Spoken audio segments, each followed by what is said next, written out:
My name is Alex. Question is open to both, but somewhat more focused to Mr. Murray. In your book, you refer a lot to the dichotomy of identities between Eastern Europe and Western Europe. My family is from Eastern Europe, from Romania, where we have a very deep relationship to perhaps not being particularly observant in religion, but being Eastern Orthodox. Many of our saints fall into very much this idea of protecting Europe from the Ottoman attack, for which we, for hundreds of years, were both subject to, 500 years, and fought against.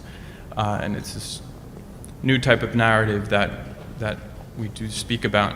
I'd like to get some more impressions on not only how you see that as a potential solution. You speak specifically about Slovakia and Poland, I reckon. Poland is doing a little bit different thing right now at the moment with their history. But if you see a solution in this sort of not necessarily virulent nationalism that we experience in the 90s in places like Yugoslavia, but rather, do you see as a corrective model in Western European identities by saying, as you say, sort of revisit the paths that you've developed from potentially in a church? That's a very interesting question. Basically, for this book, I as well as traveling for some years to a lot of the countries that people have been fleeing from, both as asylum seekers and as economic migrants, I'd also spent recent years traveling across the continent from north to south, east to west, meeting a lot of migrants, for instance, who just come off the boats, the Greek and Italian islands, speaking to a lot of refugees, migrants, and so on, and following the conversations all the way up to the chancelleries of Europe. And yes, you're right. I came to the decision that the recognition fairly early on that there was a totally different view in the former Eastern European countries and the Western European countries. And look, this could all get very messy. I have no doubt about that, and I'm aware of what in some of these countries not very distant history has been, and we're always walking on precipices of some kind. My view is that the reason why they have a totally different view towards mass migration and other related issues is because not only they had a history for hundreds of years fighting with the Ottoman Empire, pushing them back from the gates of Vienna and much more, but because of what I think of as the 20th century issue. We in Britain, like you in America, we never had the Nazis in our country. They made it to the Channel Islands in the UK, but we didn't see populations rounded up and sent to the death camps. And you did see a lot of bombs, though. We saw a lot of bombs, it's true. And these things do remain in the memory for a long time, and rightly so. And my view is that Eastern Europe learnt one of the worst things imaginable, which is that you can have your entire country and your culture destroyed from one direction, and just as you think you might get above the surface and breathe, it gets totally destroyed from another direction. To have lived under fascism and communism in the space of a few decades, and to have only come out of it quite recently, is bound to have an effect on you that is different from your view of the world if you were born and brought up in New Jersey. It's going to affect it, and I suppose the thing it comes down to for me is this: is that, and I am broadly in agreement with what some of the countries in Eastern Europe have done in recent years in this regard. I think they know what I think was being a very important lesson, which is to be careful with your present and to be careful with your future, and not to carry out experiments on your country that you don't know how they'll turn out. Just to be careful with your future, because you don't know. You could screw it all up in new ways. And in Western Europe, there's a lot of things we're coming across which we never expected to come across because we hadn't planned, and it didn't mean any of it to happen.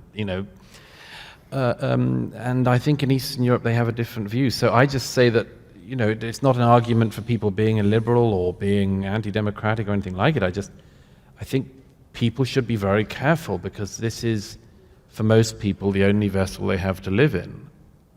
And if it's screwed up, you've screwed up the only thing they've got. So be careful. This doesn't seem to me to be a very extreme position, but sadly it's regarded by some as being so. But I at any rate still hold to it. Yeah, and for clarity, because I've heard you talk about this before, you're not anti-immigration. No. You are... I'm anti-totally unbounded and unrestricted and uncontrolled people walking in, just, flowing in on boats without anyone knowing who they are, by, as happened in 2015, the millions. And I've seen the strain it puts on societies. I've seen the strain it puts on the liberals. And it's going to be very difficult. And I'm curious, thank you for your question, by the way. Yeah, thank you very much. And also, I'm deeply honored to have gotten a ticket to be here tonight. And Well, likewise, thank you. Thank you. I'm a little bit of a I don't even know what the right word is. From a pragmatic standpoint, I understand there are nations and borders, and there are good practical reasons to make sure that we're not just, having wide open borders that anybody can cross and we don't know what's going on and where all this. On the other hand, in the purely impractical utopian sense, I have no actual objection to a one world government, a one planet community where we are about human beings.